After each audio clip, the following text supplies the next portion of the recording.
भगवान सुखदेव ने साफ कह दिया, राजन भगवान ये नहीं विचार करते कि किसने उनको क्या दिया, वे तो मात्र यही देखते हैं कि वो कैसे भाव से दे रहा है। मुख्य बल जो देखते हैं देने वाला चढ़ाने वाला किस भाव से दे। सेवा इस मन से भगवान सेवकाधीन बन जाते हैं। सेवा भाव से भगवान सेवा आधीन हो जाते हैं। जैसे मैंने कई बार कहा है, अपनी आरती कभी बदलती है क्या? कभी नहीं बदलती। 12 माह से 5 बजे, चाहे सर्दी हो, गर्मी हो, बरसात हो, आंधी हो, तूफान हो, माने 5 बजे। सुंदरकांड माने 6 बजे, कथा माने 8 बजे। ये भगवान इस पर निर्भर है। उनको मालूम है बालाजी धाम ग्राम बरेठा में 5 बजे माने 5 बजे, बोले सुंदरकांड 6 बजे माने 6 बजे, राम कथा बोले 8 बजे माने 8 बजे। कोई परिवर्तन नहीं। भगवान आपके अधीन हो जाते हैं। ईश्वर सेवा के अधीन हो जाते हैं। मुझको तो ये भी सुनाई पड़ता है, महाराज जी 5 बजे सुंदरकांड तो जल्दी, कथा तो जल्दी। भैया मुझसे तो जी कहते कि जल्दी नहीं बेटा, टाइम फिक्स, टाइम से मेरा टाइम सेट कर रखा। अभी अचलेश्वर पर गए थे हम, कोई कहने लगे 6:30 बजे होने लगी है ना, जाड़ी में 7:30 बजे, फिर 7 बजे, अब 6:30 बजे एकदम पहुंचे। क्या हो रहा है? 6:30 आरती। आरती यहाँ 3 बार चेंज होती है। मैं ये नहीं कह रहा हूं पंचों की सहमति से होती होगी, पंचों की सहमति से, लेकिन अपनी सुविधा के लिए भगवान को पीड़ा दे रहे थे।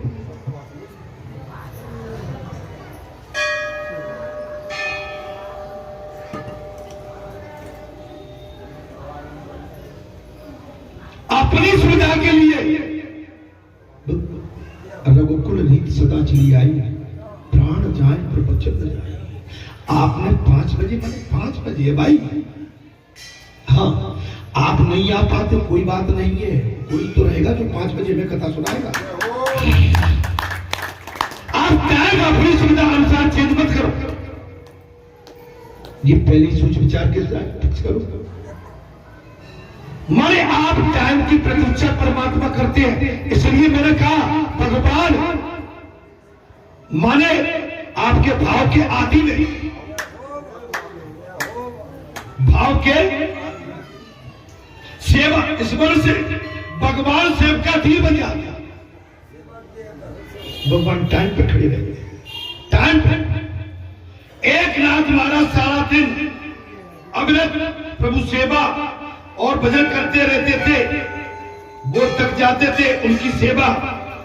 महाराज अभिराम सेवा से प्रभु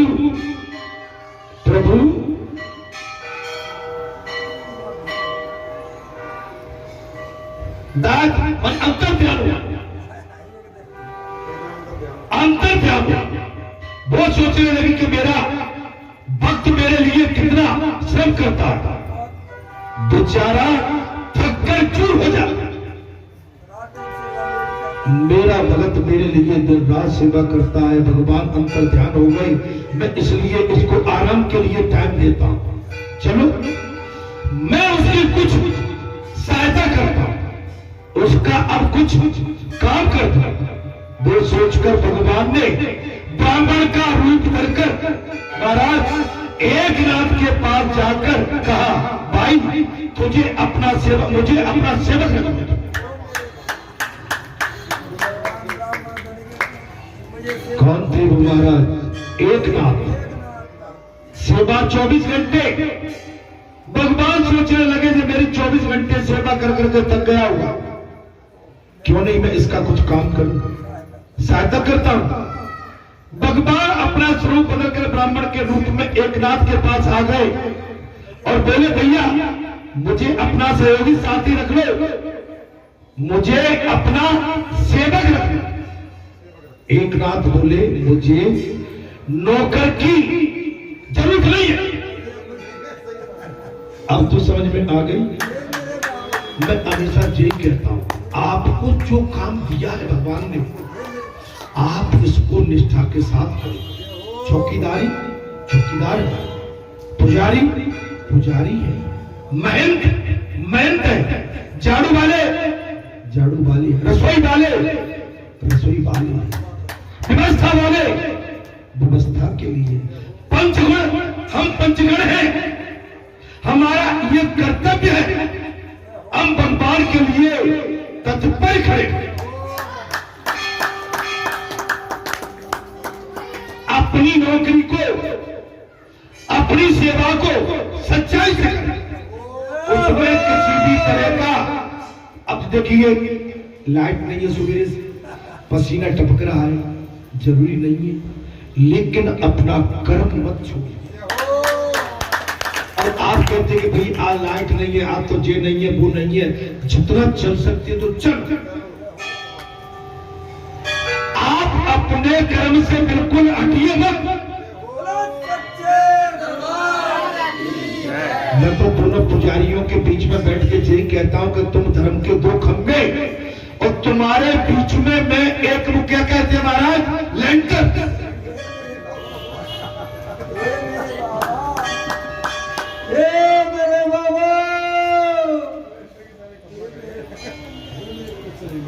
मैं पुजारियों से क्या कहता हूं, तुम धर्म के दो खंभे और तुम्हारे ऊपर में लेंटर पड़ा हुआ। जी सरकार, अगर तुम चिप गए तो लेंटर नीचे गिर के टूट जाएगा। क्यों भैया, मैंने क्या बुरा तो नहीं कह दिया? मैं वही कहता हूं जो मुझे अच्छा लगता है। अरे भाई, घर में भी मौका पड़ जाता है तो झाड़ू पोछा हम कर ही लेते हैं। अभी मैं घर में जाऊंगा, बाई चांस सेवादार नहीं आया होगा, ब्याह में चला गया होगा, तो मैं धोऊंगा कि नहीं धोऊंगा? अब कल दो बेटी से कहूंगा तो मुझे अच्छा नहीं लगेगा, तो भैया अपना हाथ जगन्नाथ, जय श्री राम जय श्री राम जय श्री राम। क्या कपड़े धोए नहीं थे क्या? क्या गोबर डाला नहीं था? क्या खेत में नीचे नहीं थे, टिंडे नहीं किए थे क्या? रेट नहीं डाला था क्या? क्या कथरी पे बिछैया पे नहीं सोए थे क्या? क्या भुसकी भुसकी पुटरिया तुमने अपने सर से नहीं पटकी? कटिया नहीं हाकी थी क्या? खेत में गेहूं नहीं काटे क्या? बाजरा और राय नहीं काटी क्या? ए भैया, मशीन कुटी की नहीं चलाई क्या? भैंस के नीचे बैठ के दूध नहीं निकाला क्या? ये सब करके बैठे हैं। अब अंग्रेज मत बनो, अंग्रेज मत बनो भैया। जैसा देश वैसा वेश। जय तुम्हारा बाबा नौकरी पर था तो बढ़िया चटक पटक हुआ,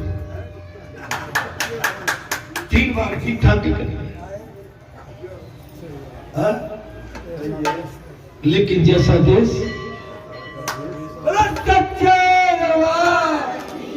अरे ऐसे बन जाओ महाराज, भले ही तुम अंग्रेजी जानते हो लेकिन अंगूठा दिश हो।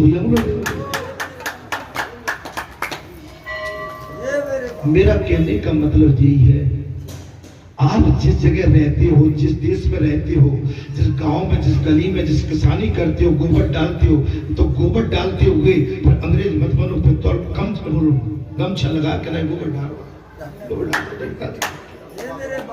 पोछा को काम पर लगा रहे भाई। अब जादू जी कहते हैं कि बाबा पोछा लगाते, अरे बाबा पोछा लगा दो तो बुरा काम करते हो। कोरोना में अच्छे ने घिसाई करी सिर्फ जोकर है जाते,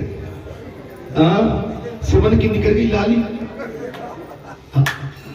कोई बात नहीं, जरूरी नहीं है कि सेवादार आपकी सेवा में हमेशा मिल जाएगा। कभी मौका ऐसा आता है कि घर के अंदर आपका रसोईया ना आए, सेवादार नहीं आए, तो घर में झाड़ू लगेगी कि नहीं? ये मेरे बाबा आपकी भैया बीमार तो को लगा वो लगा, हाँ बहुत बनता है, लगा ऊपर से नीचे पत्थर पड़ जाएगा, झाड़ू कैसे लगेगा? ये मेरे बाबा ये सब सोच लो। आप हमेशा थानेदार नहीं रहते, कभी पहरेदार भी बन जाते। आप हमेशा शेर नहीं हो, और शेर की तुलना करती हो तो वो शेरनी शेर पे बैठी है। चल ये मेरे बाबा हमेशा बात नहीं चलेगी। बाबा ईश्वर को परेशान मत करो कभी भी, हम परेशान हो जाए। ईश्वर से कोई भी बात, कोई भी चीज मांगो, वो तो बगैर मांगे देने वो अंतर्यामी है, हमारी मन की बात जानता है। मांग के भगवान का कद कम करते हैं हम, और अपना भाव भी खत्म कर देते हैं। ये मेरे बाबा सती कपड़ जाने सो स्वामी, समदर्शी सब अंतर्यामी, सुमृत चाहे मिटे अज्ञाना, सोई सर्व के राम। भगवान हम सबको जानते हैं। रावण के 10 मुकुट लंका में गिरे, अंगद ने जब दोनों भुजाएं रावण की सभा में मारी, पूरी सभा हिल गई, पृथ्वी जगमगा गई, सभासद नीचे गिर पड़े, रावण के 10 शीश से मुकुट नीचे गिर पड़े। लेकिन रावण ने 6 मुकुट अपने सर पर जल्दी हड़बड़ी में रख लिए, 4 भूल गया। अंगद ने 4 लंका पार भगवान के पास भेजे। तो गिरे महाराज, बांदर भालू तो जी क्या चमत्कार है, कहीं तारे तो नहीं टूटे ऊपर। भगवान मुस्कुरा रही है। भगवान ने कहा नहीं बानर वीरो, जी रावण के मुकुट है, अंगद ने फेंके, अंगद ने फेंके। भगवान हमारे अंदर की, बाहर की और भीतर की, अंधेरे में भी जानता है और उजिले में भी जानता है। हम जो बात करते हैं उसको भी सुनता है, और जो बात नहीं करते उसको भी समझता है। बोलो सच्चिदानंद।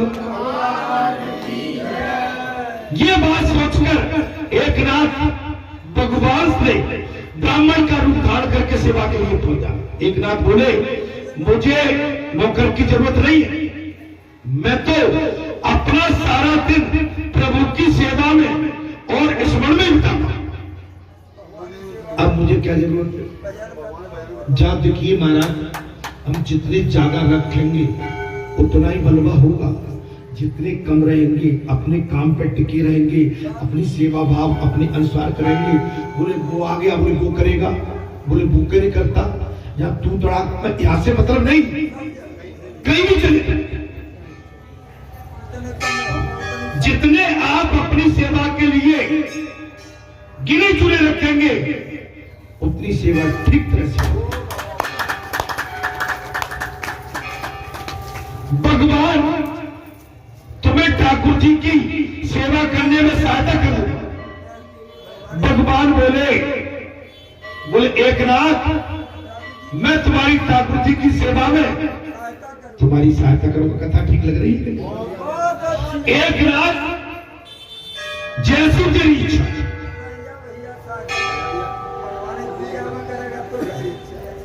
एक नाथ बोले ठीक है भैया, तेरी जैसी इच्छा। हाँ, तेरा नाम क्या है? भगवान मेरा नाम है महाराज शिखंडी। शिखंडी हो, क्या है मेरा नाम? शिखंडी हो। और इस प्रकार सेवा करते करते 12 वर्ष गुजर गए, भगवान को भी और एक नाथ को एक साथ।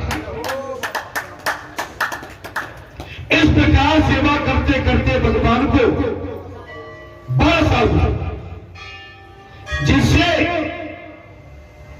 बंधन का तिलक लगाया जाता था वो स्वयं आज बंधन में मिल गए। अब बताओ, हमने प्रातः काल क्या कहा था? बंधन प्रेम, ईश्वर से प्रेम, भक्तों से, संतों से, महानुभावों से, इन बुजुर्गों से, या कि इस धर्म की माला से, इस संत माला से अगर आपका प्रेम जुड़ गया है तो तुम, जैसे सूरदास ने कह दिया था, हाथ छुड़ाए के जात हो, निबल जान के मोय, हृदय से जब जाइयो भक्त बताओ। बाबा जी सरकार की छोड़ने छुड़ाने की बातें बहुत हो गई। आप हमारे हृदय से निकल जाओ तब मर्द जाता।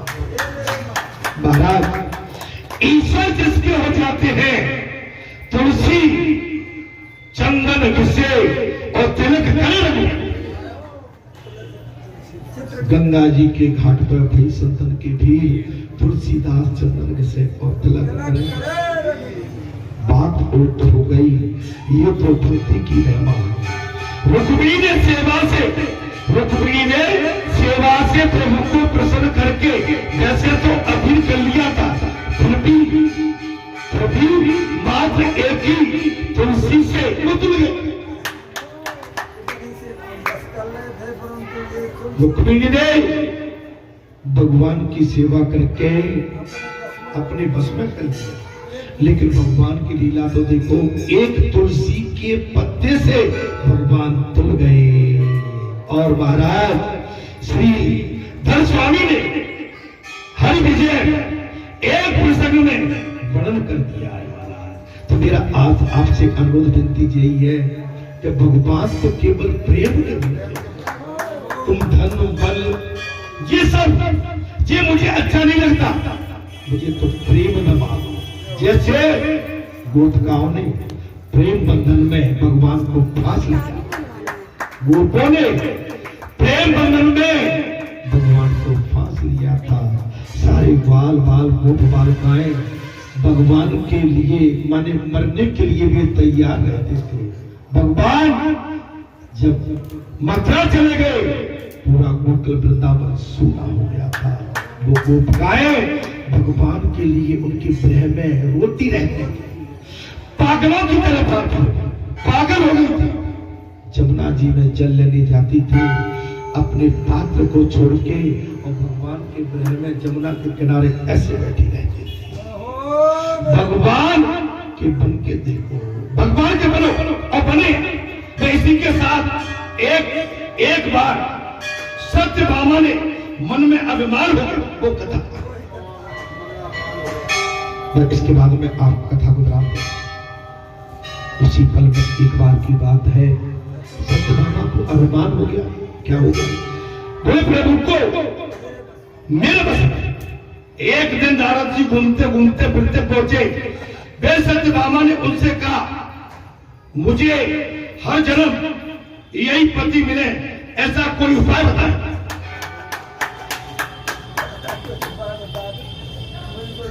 नारद जी पहुंच गए और सत्यभामा ने बात कर दी, मुझे हर जन्म में यही पति मिले, ऐसा कोई उपाय बताइए। नारद जी ने कहा, आप जिस वस्तु का दान करेंगे वो अगले जन्म में आपकी प्राप्ति होगी।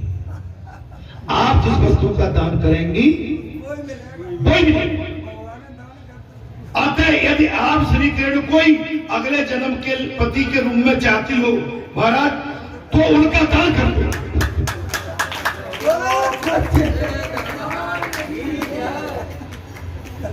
नारद जी ने तो भाई कर गए, नारायण नारायण। बोले अगले जन्म में आप उनको चाहती हो ना, तो श्री कृष्ण का दान कर दो। ऐसा दान देने के लिए सत्यभामा तो तैयार हो गई। जिस चीज का दान करोगे वो मिलेगी, दो ही मिलेगा। तैयार, किंतु ऐसे दान को कौन स्वीकार कर सकता?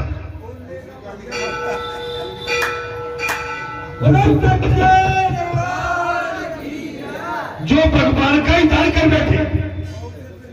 लेकिन कोई भी व्यक्ति उस दान को लेने का इच्छुक नहीं था। अतः महाराज अंत में नारद जी को ही स्वीकार करने के लिए समझा लिया गया। महाराज अपने दान करोगे आप ले कोई संसार सृष्टि में भगवान का दान लेने के लिए स्वीकार नहीं। सत्यभामा ने अंत में नारद जी को समझा दिया, बोले महाराज एक काम करो, कोई लेने को तैयार नहीं है, आप ही उसको स्वीकार कर लो। वे राजी हो गए, वो तो चाहते ही थे। नारद जी तैयार हो गए। सत्यभामा ने संकल्प करके श्री कृष्ण का नारद जी को दान कर दिया और श्री कृष्ण को दान में पाकर नारद जी उन्हें अपने साथ ले चले। ए मेरे बाबा दान कर दिया सत्यभामा ने, नारद जी ने दान प्राप्त कर लिया और नारद जी भगवान श्री कृष्ण को अपने साथ ले जाने लगे। सत्यभामा नारद जी से पूछने लगी, मेरे पति को आप कहां ले जाते हैं?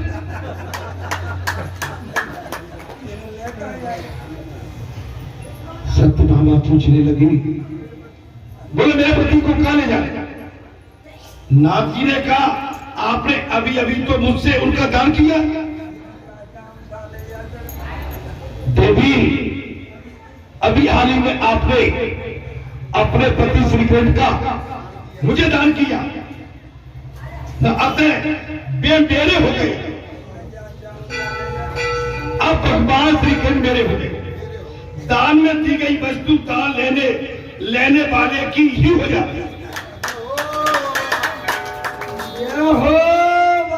दान की भी वस्तु दान लेने वाले की हो जाती है।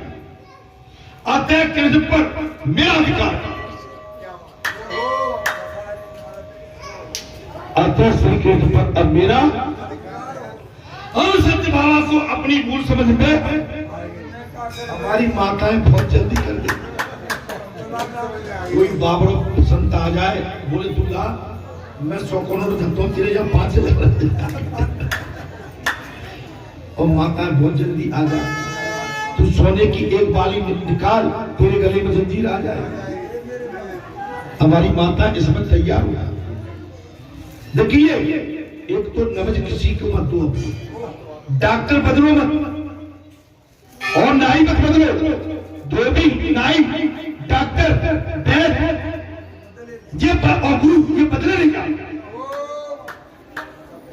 आपको रास्ते में कोई मिल जाए बताना अपना हाथ, बिल्कुल नहीं, कभी नहीं, कैसे भी नहीं। नहीं तो आप पर ऐसी माया जाल फेंक देंगे, आप उनके पीछे घूमने लगे। आपको रोग बीमारी नहीं है तो अभी रोग बीमारी बना के आपको फंसा ले। अब सत्यभामा को अपनी भूल समझ में आ गई है।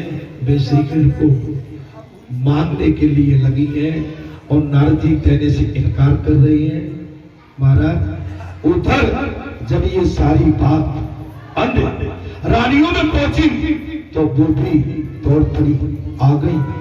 एक रुक्मिणी अब नहीं आई और महाराज सभी रानियां आप पहुंची। नारद जी से विनती करने लगी है कि उनके पति को महाराज वापस दे। उनके पति को नारद जी सत्यभामा ने श्री कृष्ण को दान किया है। नारद जी क्या करे, इसमें मेरी कोई गलती नहीं है। आपकी महारानी सत्यभामा ने मुझे आपके श्री कृष्ण को दान किया, अतः अब तो मेरे हो गए। हाँ, फिर भी यदि आप इन्हें वापस लेने की इच्छा करती है तो इनका जितना वजन है उतना सोना मुझे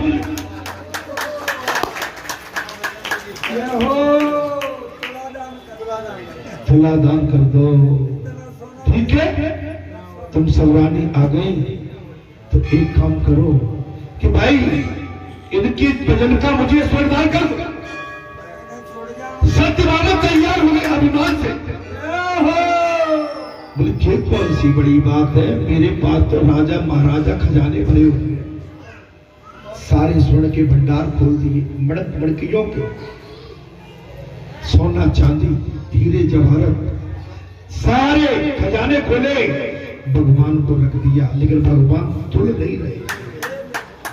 कथा आपने कई बार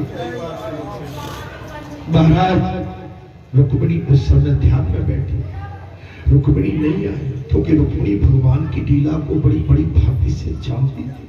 क्योंकि रुक्मिणी एक साथ यौवन अवस्था से नहीं, वो जन्म जन्म से ही, पिछले जन्म से ही भगवान से हमारी प्रीति करते कई जन्म लक्ष्मी सभी वो जान गई कि जो भगवान की लीला है।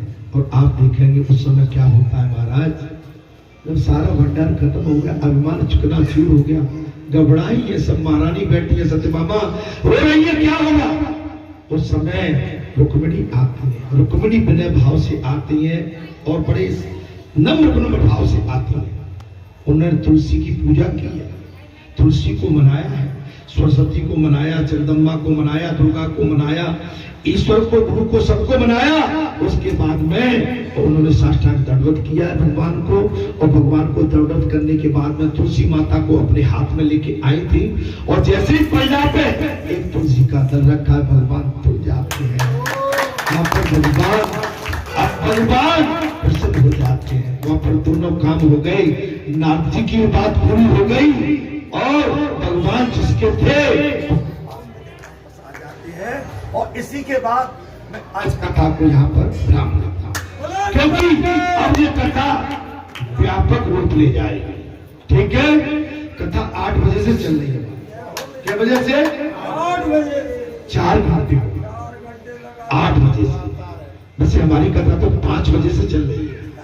ठीक है, लगभग 6-7 घंटे लगातार हो चुके। इसी के साथ मैं अपनी वाणी को जहाँ विराम देता हूँ। भगवान के लिए कभी अभिमान मत करो, संत के प्रति कभी दुष्भाव मत रखो, और महापुरुषों के लिए कोई कुंठा मत रखो। आप अपने भाग्य को सराहो। बरठवासियों, क्षेत्रवासियों, तुम्हारे आंगन में दुनिया की दौड़ लगी, घर बैठे ये पूरा संतों का जमावड़ा तुम्हारे आंगन में खेला। और बात, तुमने कौन से ऐसे पुण्य कर्म किए होंगे इस मातृभूमि पर, किस तपस्वी ने तपस्या की होगी जहां पर स्वयं जय नारायण प्रकट हो गए। और प्रकट होने के बाद महामंडल, महापुरुष, संत महात्मा, भक्तों की टोली और राम कथा का प्रसारण अखंड कर दिया। अखंड 25 साल हो गई, शनिवार और मंगलवार। ऐसा बहुत कम स्थान पर, जहां पर की लगातार 25 साल से कथा चल रही। अभी एक मुरैना के आए थे, गुर्जर समाज से थे, वो राम कथा सुनते रहते हैं, कीर्तन करते रहते हैं, धुनी बोलते रहते हैं। यहाँ का नाम सुना था, बोले महाराज बरठ बालाजी धाम का बड़ा नाम सुना, हम करे से जुड़े, आज यहाँ के दर्शन करके बोले हम धन्य हो। बोले हमारे पटिया वाले महाराज, मैंने भी तुमसे एक ही बात कही थी, वो बड़ी पटिया वाले थे, ये छोटी पटिया है। बात तो पटिया की है तो वो भी पटिया है और ये भी पटिया है।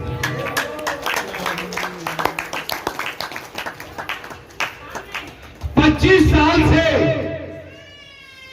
मैं भी उन्हीं महाराज का चरण सेवक हूं जिन्होंने उस पटिया पर तपस्या की थी, और आज उन्हीं का चरण सेवक छोटी सी पटिया पे उसी भाव को लेके बैठा हुआ है। मैं एक ही विनय भाव करूंगा, भगवान की लीला अपरंपार है। ये मान लो हो सकता है कि वो पटिया वाला लौट के झी बैठ को हुआ है।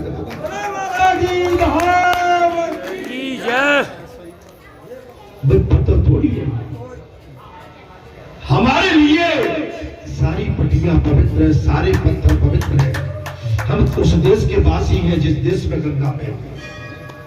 महाराज यहाँ हिंसा की तो बात क्या, या पत्थर पूजे जा रहे हैं। हमारे भारत जैसे राष्ट्र में पत्थरों की, वृक्षों की, पशुओं की, पंछियों की और मानव की और बड़ों की, बूढ़ों की, सभी की पूजा होती है। जय श्री राम, जय हिंद।